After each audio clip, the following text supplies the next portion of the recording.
I started working in a call center right after I got my associate's degree, and while almost nothing ever happened there, I did have the most horrifying experience of my life so far that first week. The call center was big, like really big. It was also secluded in a foresty area, and you had to drive on this winding road for several minutes just to get there. Things were quite scenic, and the floor I worked on had these big glass windows where you could just stand and look out over the trees. Getting settled in wasn't too bad, and my managers were really nice. We also got an hour off for lunch, and there were picnic tables by one of the entrances where people commonly ate outside. I packed my own lunch since it was cheaper and ate outside as well. It was also pleasant to be able to hear the sounds of nature. On Thursday, while eating with two of my coworkers, one of them asked if I'd gone on the walking trail. I didn't even know there was one, and immediately got intrigued. The guy told me it supposedly went all the way around the building. I asked him how I could get to it, and he pointed towards the back of one of the parking lots. I do try to work out once or twice a week, at least on the weekends, so I decided to walk the loop that Saturday. Now, as a 20-year-old female, I did always keep my personal safety in mind.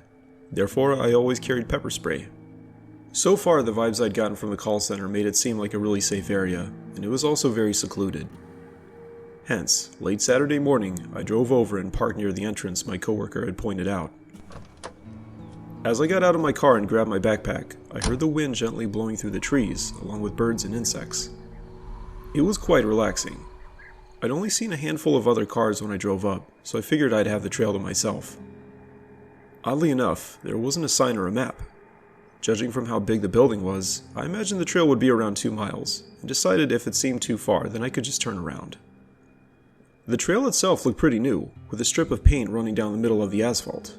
So, I began my journey, and half a minute later I came to the loop.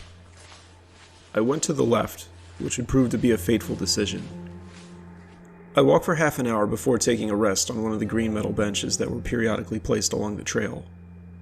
I reached into my backpack, taking out one of the granola bars, and started to unwrap it, when I stopped. I could swear I heard something. I couldn't tell exactly what it was, but it sounded deliberate.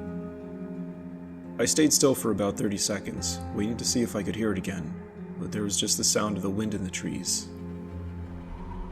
I chalked it up to my imagination and finished unwrapping the bar.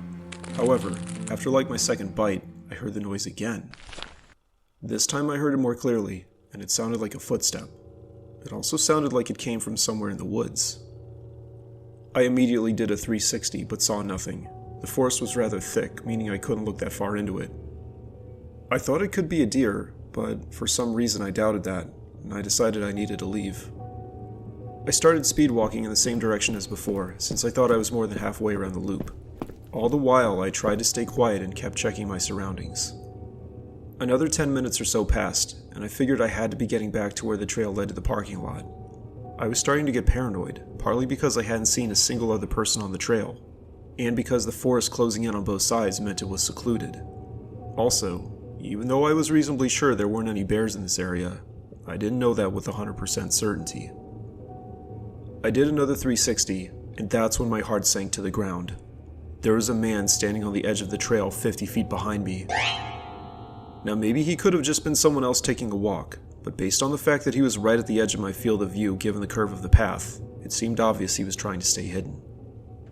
The guy looked to be in his 40s and was tall, maybe 6'2", wearing a white shirt and baggy shorts.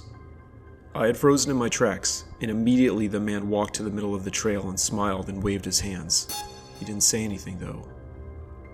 I didn't know what to do, so I willed myself to start walking again. I kept my head turned at an angle so I could watch him. The man didn't appear to be moving anymore, and he fell out of my field of view 10 seconds later, but I knew he was going to keep following me. I started running, praying to God that the exit would come into view. Instead, I saw something that made my heart sink even more than before. There was a creek with water running through it, and though the trail continued on the other side, there was no bridge across it. The bottom was 20 feet below where I was standing, and the slopes were pretty steep. Heart pounding, I contemplated my options, but I knew there was no way I was going back the other way. I walked to the very edge of the trail and started looking around for some place that might be less steep, but as I did so, I saw the man walk out from around the corner.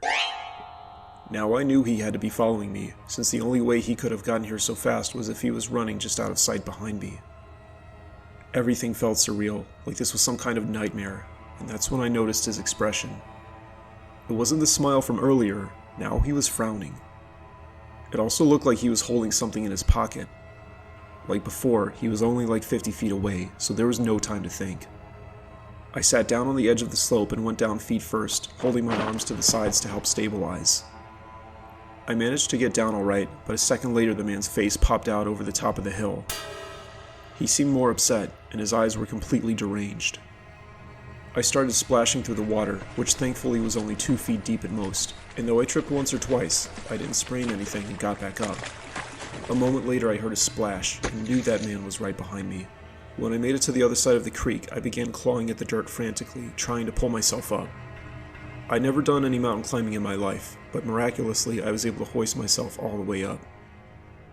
No sooner had I got to my feet than I saw the man's arm reach up over the side of the hill. In a decision that may have saved my life, I decided to kick it as hard as I could. The man screamed and lost his grip, and I could hear him sliding back down. I didn't even wait until I heard him reach the bottom, I just took off running. A few seconds later the junction came into view and I turned and ran back to my car. I wasted no time getting inside and starting the engine. I drove all the way back to my apartment, and only after locking myself inside did I dial 911. The rest of the story played out like you might expect. The cops showed up, took my statement, and said they'd searched the area, but of course that man was long gone by the time they got there. I called someone from the company, who genuinely sounded worried and apologized for what I went through. Driving up to the building on Monday, I felt a bit anxious, but honestly, since there were so many people there, including people walking into the building, I didn't feel too scared. I talked to a few more people about what happened, and the company sent out a public alert about the incident taking place on the trails. As far as I know, the trails weren't closed down and a bridge was never built, but I never went back there. I can't help but think about what happened though. That man must have been there before and known that there wasn't a bridge, so he could corner unsuspecting victims. But how long he had been doing that, I have no idea. I wonder how things would have played out differently if I decided to go right instead of left initially. I still would have explored the other side after that, but probably would have turned back before getting to the point where I first heard the noise.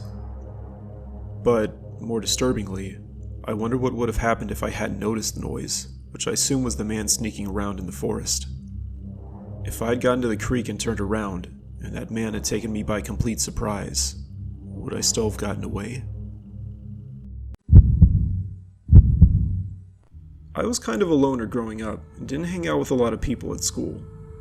Instead, I preferred to ride my bike or just go for walks.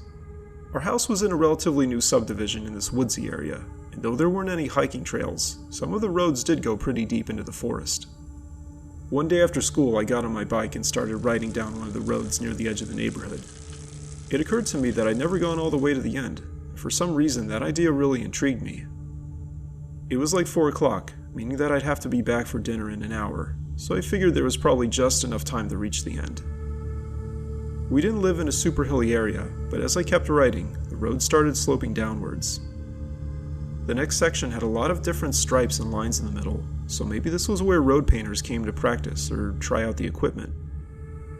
I kept thinking this road would eventually meet up with another one at an intersection, but instead the pavement just abruptly ended, and there was a pile of rocks. I got off my bike and walked to the top, which was like 10 feet high, and looked around. I couldn't see much besides the trees and bushes, so I walked back down. But right before I got back on my bike, I heard someone say, "Psst." I looked around, and a second later saw who said that. Standing partway behind a tree, there was a clown. As I would find out later, this was during that clown epidemic, but in that moment I had zero context.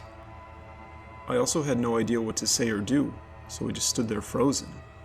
The clown, who sounded like a guy in his 30s, came out from behind the tree and started walking towards me.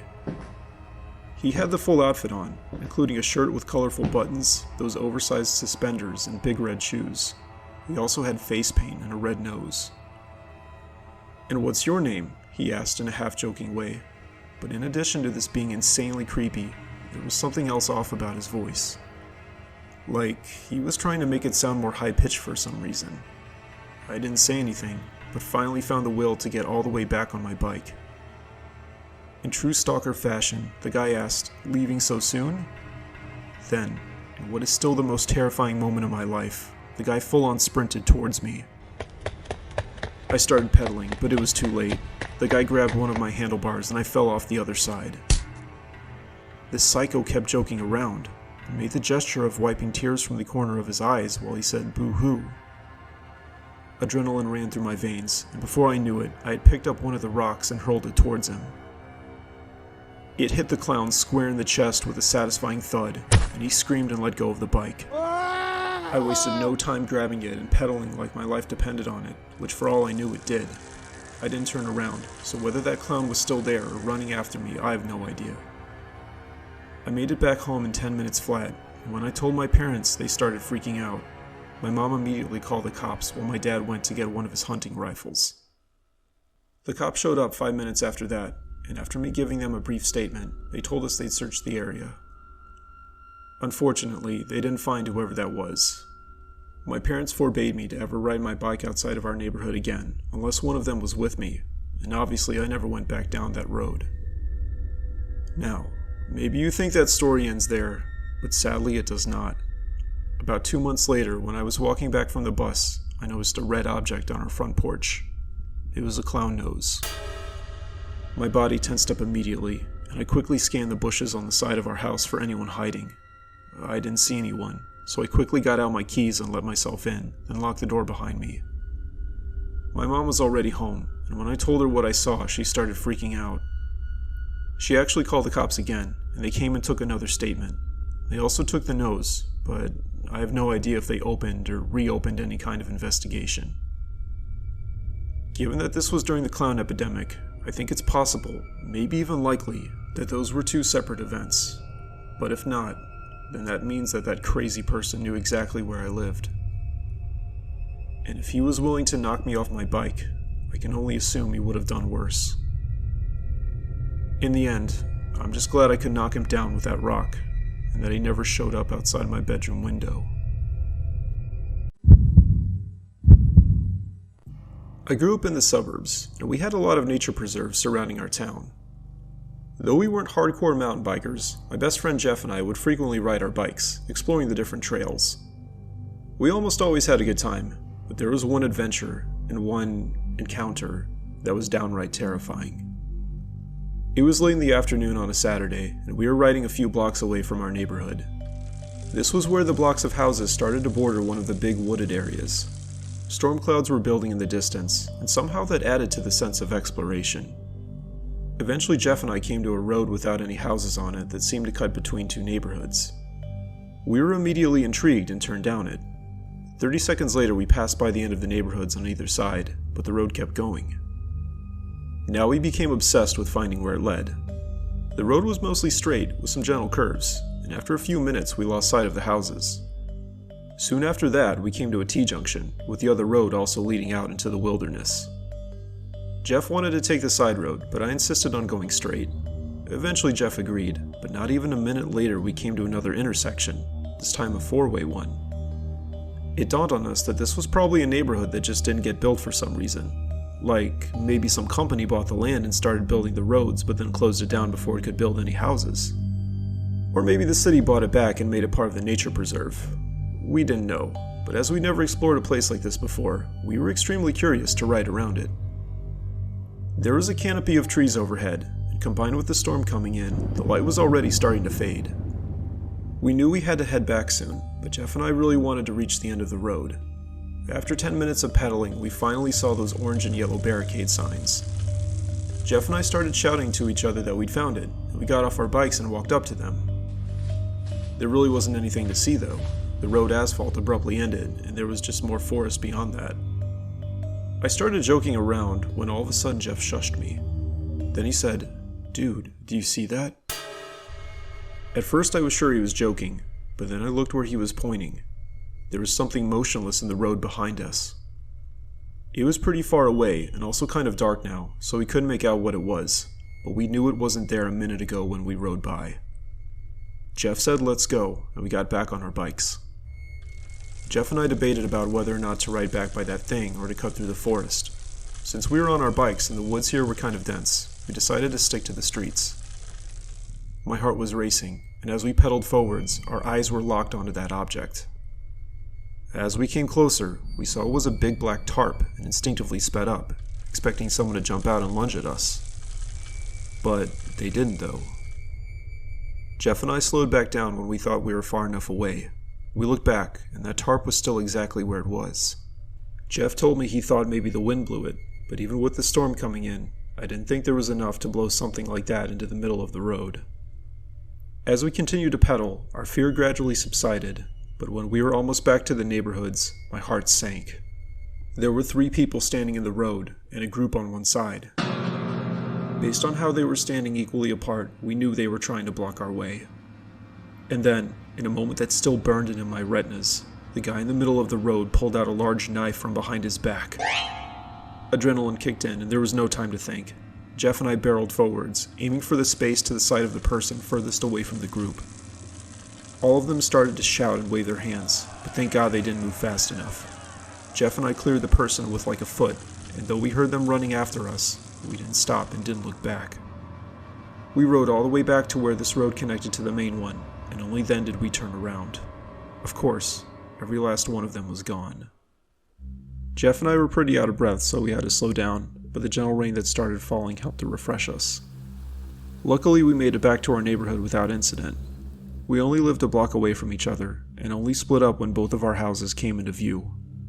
Before doing so, we decided not to mention what we saw to anyone. In hindsight, that was probably a stupid decision, but we were like 13 at the time. Thinking back about that situation, I suspect those people were just messing with us. They should have easily been able to pull Jeff and I off our bikes, especially if the rest of the group went onto the road too.